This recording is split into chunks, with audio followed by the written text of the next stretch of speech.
जब हम रावण जलाते हैं या जो भी ये प्रक्रिया होती है, इसमें कुंभकर्ण और मेघनाथ ही क्यों साथ में होते हैं? देखिए, जो अधर्मी का, विधर्मी का जो साथ देगा, वो भी साथ में मृत्यु को प्राप्त होता है, अधोगति को प्राप्त होता है। उसका भी वही हाल होता है जो उस अधर्मी का साथ देता है। आपने देखा होगा, उदाहरण फिर से मैं इस समय का ही दे दूं, वर्तमान युग का। आप देखते होंगे कहीं जो हिस्ट्री शीटर होते हैं वो पकड़े जाते हैं, तो धीरे धीरे उनके भी साथी पकड़े जाते हैं, उनको भी डाल दिया जाता है। या पहले वो पकड़े जाते हैं, फिर बाद में उनके सरगना को पकड़ के, सरदार को पकड़ के जेल में बंद किया जाता है। तो समान रूप से ही दंड दिया जाता है। यदि आप किसी अपराधी को अपने घर में पनाह देते हैं, शरण देते हैं, तो इस समय कानून जो व्यवस्था है उसकी दृष्टि से भी आप दोषी हैं। इसलिए इनको भी साथ में जलाया जाता है। तो क्योंकि इन्होंने भी साथ दिया था, हालांकि इन्होंने रावण को समझाया भी था, इनकी भी बुद्धि शुद्ध हो गई थी, किंतु रावण माना नहीं और साथ दिया।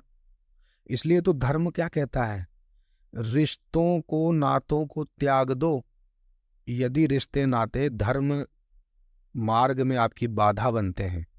भगवान नारायण तो ये कहते हैं कि उस गुरु को भी त्याग दो जो आपको गलत आचरणों में फंसाता है।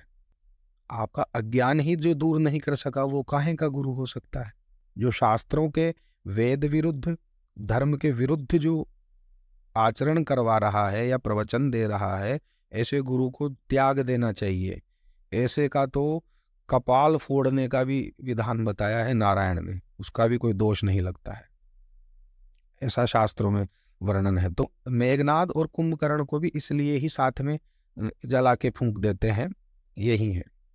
हालांकि ये फूंकना और ये शास्त्रों में ऐसा कोई ज्यादा उल्लेख नहीं है ना, देखने को मिला है।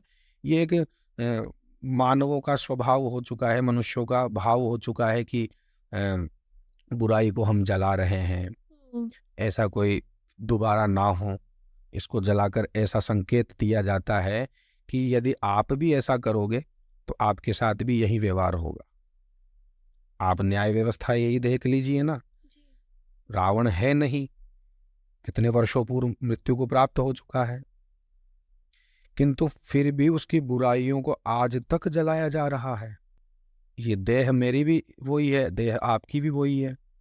आप भी शुद्ध विचार रख सकते हैं, मैं भी रख सकता हूँ, लेकिन संगति या आसुरी वृत्ति इस प्रकार की हो जाती है तो फिर बुरे कर्म भी आदमी करने लग जाता है।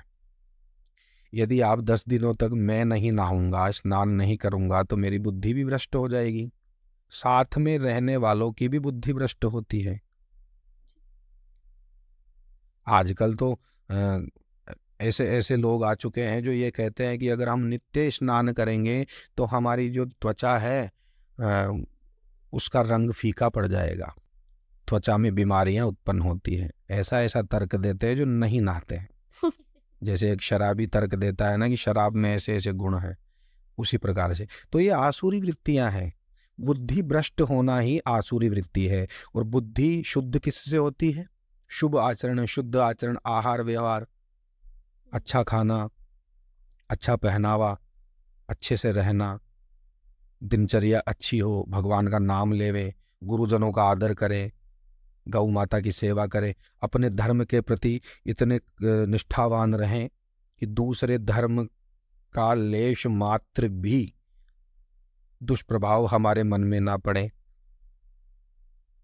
तो आसुरी वृत्ति इसलिए पैदा होती है जब वेद विरुद्ध, शास्त्र विरुद्ध हम आचरण करने लग जाते हैं। हर हर महादेव।